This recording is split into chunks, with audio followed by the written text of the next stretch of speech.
하나님을 향한 아름다운 고백 시편 필사를 통한 기도 배우기. 오늘은 시편 31편 피난처가 되신 하나님께 피하는 자의 기도가 되겠습니다. 시편 31편은 비탄시에 속하고 있습니다. 비탄시의 전형적인 구조인데요.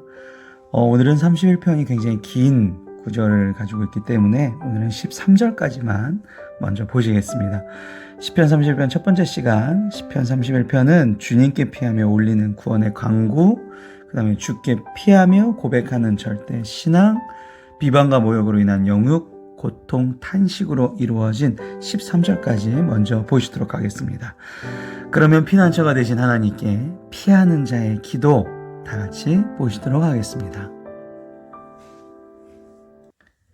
여호와여, 내가 주께 피하오니 나를 영원히 부끄럽게 하지 마시고 주의 공의로 나를 건지소서. 제가 항상 말씀드리지만 성경은 두 갈식이 많습니다. 맨 처음 시작할 때 항상 그 요절이 굉장히 많은 뜻을 내포하고 있죠. 이 성경의 시가, 이 노래가 어디 방향으로 갈 것인지 다 나와 있는 게 1절이 되겠습니다. 먼저 여호와여, 내가 주께 피한다라는 표현이 많이 나왔죠. 이거를 이제 전형적인 문구라 그래요. 굉장히 자주 나오는 문구라는 거죠.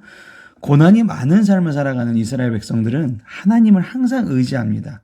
근데 그 의지하는 것이 하나님과 우리와의 약속. 그래서 이스라엘 백성을 언약 백성이라 그러죠. 언약 백성의 신앙을 압축적으로 표현하고 있는 대표적인 문구가 여호와여, 내가 주께 피하오니입니다. 하나님께서 나를 잘되게 해주실 거야, 결국에는. 그런데 내가 이 고난이 오는 중에는 어찌할 수 없으니, 견딜 수 없으니 하나님 그 날개 밑에, 하나님 품에 거한다라는 뜻이 되겠죠. 그 다음에 나를 영원히 부끄럽게 하지 마시고 라는 표현이 나오는데요. 이 표현은 하나님을 의지하는 자는 결코 부끄러움을 당하지 않을 것. 이게 진리라는 사실이 있습니다. 이거에 기초해서 기도하는 거죠. 이게 어디 나오냐면요. 이사야 29장 22절에도 나오고 요엘서 2장 26절에도 나옵니다. 부끄럽게 하지 마시고, 이사야 같은 경우 아마 야곱 얘기했을 것 같은데요. 그렇게 부끄럽지 하지 않으시고, 야곱의 하나님, 야곱을 부끄럽지 않게. 계속 그런 얘기들이 이제 나오는 것이죠. 그리고 마지막에 주의 공의로 나를 건지소서. 공의라 그랬는데 이제 하나님의 의라는 것은 뜻이죠. 하나님의 뜻, 하나님이 원하시는 그 뜻은 죄로부터 완전히 떠나 계신 하나님께서 만드신 모든 피조물과 구별되어 가지시는 속성, 그러니까 성격을 뜻합니다. 하나님 하나의 성품이죠. 이 성품을 7절에는, 이 31편 7절에는 인자라고 표현했어요. 이제 그게 헤세드입니다. 헤세드. 원어로는. 23절 나중에 이제 내일 보시겠지만 엄중한 갚으심이라고 표현이 되었죠. 그래서 결국 의라는 것은 무엇이냐? 하나님의 백성이 절망적인 상황 속에서도 소망을 잃지 않는 절대적인 근거가 된다는 것입니다. 내가 저 악인들의 공격에 의해서 넘어져서 죽게 되면 새드 엔딩이요. 슬픈 결말로 끝나게 되는데 하나님께서 나와 약속을 해주셨고 내가 하나님의 뜻에서만 살아간다면 지금 내 현실은 이렇게 비참하지만 결국 하나님의 뜻대로 이루어질 것이다. 이게 이제 소망이라는 것이죠. 그래서 지금 다윗도 그렇게 고백하고 있는 거예요. 구원의 근거 자체가 내 자신이 아니라 하나님의 의로우심의 근거란 거죠. 이걸 로마서 3장 2절에도 나오는 부분이고요. 이거를 루터 종교개혁자는 칭의라고 표현을 합니다. 네. 내게 귀를 기울여 속히 건지시고 내게 견고한 바위와 구원하는 산성이 되소서. 주는 나의 반석과 산성이시니 그러므로 주의 이름을 생각하셔서 나를 인도하시고 지도하소서. 자, 산성이란 얘기, 반석이란 얘기가 계속 나옵니다. 나를 보호해 주시고 돌봐 주신다는 거죠. 그러므로 나를 인도하시고 지도하시고, 그러니까 나의 삶 자체를 맡기는 거죠. 그러니까 다윗의 삶 자체가 보호하심, 구원하심을 체험하고 또 그 목동으로 있을 때 그렇게 체험을 하고 또 기름 부음을 받죠. 기름 부음을 사무엘한테 받으면서 주권자, 정말 하나님의 이제 대리 통치자로서 우뚝 서는가 했더니 그 기름 부음 받은 이후에 또 엄청난 대적들이 오죠. 그러니까 어떠한 지위든지 책임이 따라요. 그러니까 우리가 명예가 올라가고 돈을 많이 벌면 그만큼 또 책임이 오는 것이죠. 그거를 내가 선하게 흘려보내야 되는데 그러지 못하면 이 대적들이 나를 또 괴롭히게 되죠. 그러면서 또 다윗은 구원하심을 또 경험하게 되고 이런 이제 하나님과 나와의 언약 관계를 통해서 이거를 내가 확실히 느꼈다. 체험하였다. 이런 얘기가 이제 3절이 되겠습니다. 2절과 3절. 4절입니다. 그들이 나를 위하여 비밀이 친 그물에서 빼내소서 주는 나의 산성. 안전한 장소이시라는 거죠. 그래서 하나님을 의지하고 간구한다라는 것은 내 연약함에 대한 고백과 함께 하나님의 능력과 도우심에 대한 절대적인 믿음 표현이 됩니다. 그래서 우리가 기도 순서 중에 제가 찬양, 감사, 그 다음에 고백이 있어야 된다는 부분이 바로 이런 이유인 거죠. 나는 예를 들어 문제를 해결할 수 없습니다. 나는 저 악인들한테 악인이라고 하겠지만 실제로 나를 비방하는 사람, 헌담하는 사람, 나를 욕하는 사람, 미워하는 사람, 나에게 피해를 끼치는 사람, 나에게 사기친 사람 많겠죠. 그런 사람들을 나는 도무지 어떻게 할 수가 없습니다. 그러면 어떻게 되는 거예요? 그 내 연약함을 하나님 앞에 고백하게 되는 거죠. 나는 어떻게 할 수 없습니다. 하나님의 능력과 도우심으로 그들을 하나님의 뜻대로 혹은 나를 그들에게서 벗어나게 하여 주시옵소서. 이게 이제 하나님에 대한 능력, 도우심을 믿는다는 표현이 되겠습니다.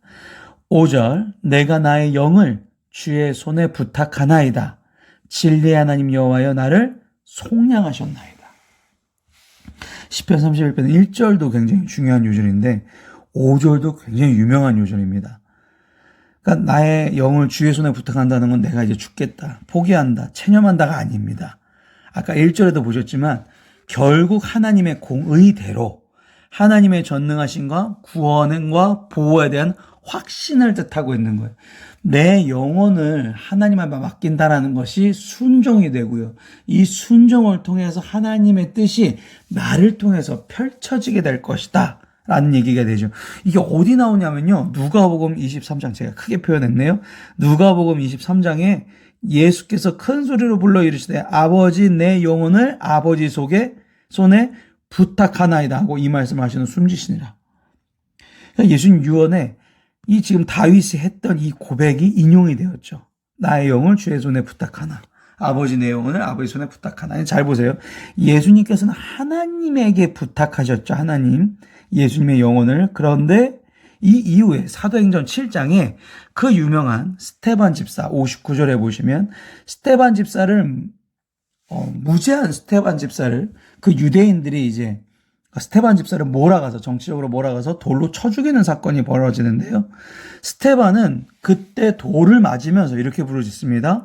주 예수여, 내 영혼을 받으시옵소서. 그렇죠. 이제 예수님께서 소천하시고, 예수님께서 부활하시고 소천하신 이후에 우리의 이제 하나님에게 갈 수 있는 통로가 예수님이 되셨죠. 주 예수여, 내 영혼을 받으시옵소서. 내 영혼을 의탁한다.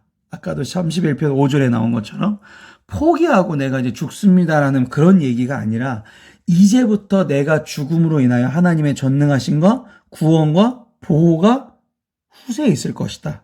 선포죠. 자, 그래서 보시면 됩니다. 아까 1절에 다시 보시면 나를 영원히 부끄럽지 않게 하시고 나왔죠. 하나님을 의지하는 자는 결코 부끄러움을 당하지 않을 것이라는 게 사실입니다. 그런데 예수님 돌아가셨잖아요. 십자가에 초창에 못 박혀서 스데반 집사 돌로 쳐 죽였잖아요. 얼마나 처참합니까? 라고 얘기할 수 있겠지만 예수님이 십자가에 돌아가심으로써 많은 백성들이, 많은 하나님의 피조물들이 구원을 받게 되는, 하나님으로부터 갈 수 있는, 하나님께 갈 수 있는 십자가의 통로가 열어지게 된 거죠. 자, 그리고 스데반 집사가 죽음으로 인해서 이 당시에 엄청난 네로 황제의 핍박으로 인해서 더 계속적으로 박해가 일어났었는데 스데반 집사를 통해서, 이 순교를 통해서 복음이 급속도로 전파하게 됩니다. 그러니까 하나님께서는 이들의 죽음을 헛되이 하신 것이 아니라는 것이죠. 그런데 그러면 스데반 집사, 그럼 예수님 지금 어디 계실까요? 분명히 말할 수 있는 건 스데반 집사, 예수님은 하늘나라에 계십니다. 네, 스데반 집사가 마지막에 봤잖아요. 예수님이 진짜 보좌에서 벌떡 일어나서 스데반을 볼 수 있을 정도로 무조건 하늘나라 간 거겠죠. 그죠? 그러니까 스데반 집사는 이곳에서는 그렇게 큰 고통을 당했을 것처럼 우리에겐 보이지만 지금은 너무나 평안한 삶을 누리고 있겠죠. 이건 당연한 사실인 거죠. 하나님 곁에 계시기 때문에. 우리가 중요한 것은 바로 그런 거라는 거죠. 내 삶이 내 욕구대로 풀리는 것이 중요한 게 첫 번째가 아니라 내 삶이 하나님한테 어떻게 쓰여질까가 중요하다는 사실입니다. 그러니까 내가 어떻게든 잘 될 거라는 거죠. 내가 고생스러우면 내 자녀들이라도, 내 후세라도, 내 가정이라도, 우리가 이제 마지막에 노인분들에게 물어보는 소원은 다 똑같거든요. 내가 건강해서 100살, 1000살, 10,000살까지 살게 해서 이런 분들 안 계시죠. 다 내 새끼들, 내 자녀들이 문제 없도록, 안전하도록. 그거를 하나님께서 스데반 집사 예수님을 통해서 그 자녀 후세들이 평안할 수 있는 길을 열어주신 것이죠. 시편 31절은 그래서 주께 피하며 고백하는 절대 신앙이 이제 나옵니다. 내가 어떠한 거짓을 순상하는 자들을 미워하고 여호와를 의지하나이다. 그러니까 우상을 멀리하고 나는 신앙적 순결을 지켰다라는 거죠. 하나님과의 바른 관계를 지켜왔음을 고백했어요. 내가 주의 인자하심, 아까 얘기했죠. 1절에 헤세드입니다. 기뻐하며 즐거워한 것은 주께서 나의 고난을 보시고 환난 중에는 내 영혼을 아셨다. 기뻐하는 이유는 하나님의 인자하심을 내가 계속적으로 체험하고 있기 때문에 자신의 구원의 확실성을 내가 체험하고 있다, 느끼고 있다. 신앙생활을 하다 보면 힘든 순간도 옵니다. 여기 내 31편도 나오지만 하지만 잊지 말아야 될 것은 하나님은 그 순간도 보고 계신다. 나를 원수의 수중에 가두지 않으셨고 내 발을 넓은 곳에 세우셨다. 나를 대적의 손, 나의 원수들의 손에서 원수들의 계획대로 되지 않게 하여 주셨고 나를 안전한 곳에 거할 수 있게 해주셨다. 그런데 9절 보면요, 갑자기 반전이 납니다. 여호와여, 내가 고통 중에 있사오니 내게 은혜를 베푸소서. 내가 근심 때문에 눈과 영혼과 몸이 쇠하였나이다. 그냥 지금 갑자기 뭔가 잘 풀린 것 같은데 다윗이 그래, 하나님의 뜻을 순종하는 거구나, 하나님의 뜻이 이루어지게 하는 거구나, 이 고통은 하나님의 뜻이 이루기 위해서 꼭 필요한 건가 보다 라고 하다가 갑자기 9절에 내가 고통 중에 있느니 눈과 영혼과 몸이 쇠약하였다는 고백이 나와요. 그러니까 결국 천국이 아닌 이상은요, 세상에서는 고통이 있습니다. 그러니까 믿음과 내가 하나님을 정말 믿긴 하지만 현실 사이에 고통이 있다는 것이죠. 그러니까 이런 긴장관계 속에 있어요. 그런 긴장관계 속에서 우리는 살아간다는 것이죠. 그게 바로 성도의 삶입니다. 그 성도의 삶을 그래서 보여주는 게 9절이 되고요. 마지막 그래서 이런 이제 고통이 쭉 얘기 나오지만 마지막에 이제 시편 30절 내일 보시겠지만 23절, 24절에 보시면 여호와를 바라본 너희들아 강하고 담대하라라고 마무리가 되거든요. 그러니까 결국 하나님을 바라보고 이 세상을 이겨낼 생각을 해야지 내가 이 고통이 그냥 한순간에 해결될 거고 없어질 거고 그런 마음으로 먼저 하나님을 믿지 말고 먼저 하나님의 뜻에 순종한 후 하나님이 원하시는 타이밍에 내가 나아질 수 있는 것이죠. 그때까지 나는 어떻게 해야 됩니까? 강하고 담대해야 되는 거죠. 하나님이 제일 싫어하시는 거는요, 낙심입니다. 낙심, 마음이 떨어지는 거죠, 진짜. 그래서 보시면 이제 낙심하는 그런 얘기들이 좀 나와요. 내 일생을 슬픔으로 보내며 나의 연수를 탄식으로 보내며 내 기력이 나의 죄악 때문에 약하여지면 나의 뼈가 쇠하도소이다. 아, 뭐예요? 다윗도 낙심했네요. 맞아요. 낙심한 겁니다. 근데 제가 늘 말씀드리지만 세상 속에서 친구들한테 내 자녀들한테 낙심하는 고백들이 계속되어지면 그게 결국에 나의 흉으로 올 수 있는 확률이 있습니다. 풀리지도 않아요. 그렇게 얘기한다고 해서. 나중에, 그래서 뒷담화하는 거 보면 다 내 친한 지인들이 퍼뜨리는 뒷담화가 많지 않습니까? 중요한 거는 그 낙심했던 마음은 예수님 앞에 가져오는 거예요. 그게 왜 가능하냐면 예수님도 모든 고통을 당해보셨기 때문에 나를 이해해 주신다는 거죠. 예수님도 육체적으로 정신적으로 모든 배신과 모든 고통을 다 겪어주셨죠. 그래서 베드로도 그렇고 가룟 유다도 그렇고 자기 믿었던 사람, 내가 사랑했던 사람, 내가 키워냈던 사람 완벽하게 배신을 당하시죠. 육체적으로 고통은 말할 뿐도 없죠. 그냥 내 낙심되는 이 마음은 세상에서 얘기하면 불평불만이 되지만 하나님 앞에 갖고 오면 이게 고백이 되는 것입니다. 다윗 진짜 솔직하게 고백하죠. 내가 모든 대적 때문에 욕을 당하고 내 이웃에게 심히 당하니 내 친구가 놀라고 길에서 보는 자가 나를 피하고 내가 잃어버린 바 되며 죽은 자를 마음에 두지 아니한 같고 깨진 그릇과 같으니라. 깨진 그릇이 여기서 어떤 원어적 표현이냐면요. 내가 무가치한 존재, 있어서 뭐하나. 그리고 사람들한테 철저하게 외면당하는 그런 무시를 받는 존재였다는 것이죠. 내가 살아서 뭐하나라는 존재. 근데 이 존재에 대한 고백이 하나님 앞에 온 거예요. 근데 육체적으로, 정신적으로는 더 이상 스스로는 회복이 안 됩니다. 너무 힘든 상태예요. 그래서 13절, 내가 무리의 비방을 들었으므로 사방이 두려움으로 감싸였나이다. 그들이 나를 치려고 함께 의논할 때 내 생명을 빼앗기로 꾀었나이다. 우리가 이럴 때가 있습니다. 저도 있었고요. 저도 두려움으로 감싸는 순간이 너무나 많아서 그게 이제 정신적 질환으로도 오고 장애로도 오고 정말 극한 순간까지도 온 적도 있었지만, 그런 순간이 올 때마다 이 순간에 대한 고백을 하나님한테 아뢰일 때 그 고백이 소망으로 바뀌어지고 하나님의 뜻에 순종하는 강하고 담대한 나로 변화한다는 것입니다.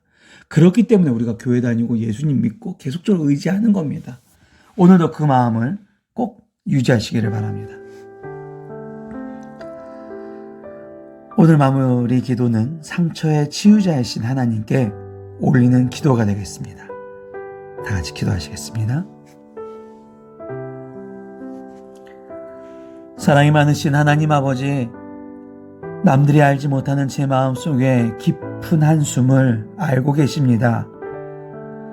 만물을 내다보시는 주님의 눈으로 누구도 보지 못하는 제 시련을 알고 계시라 믿습니다.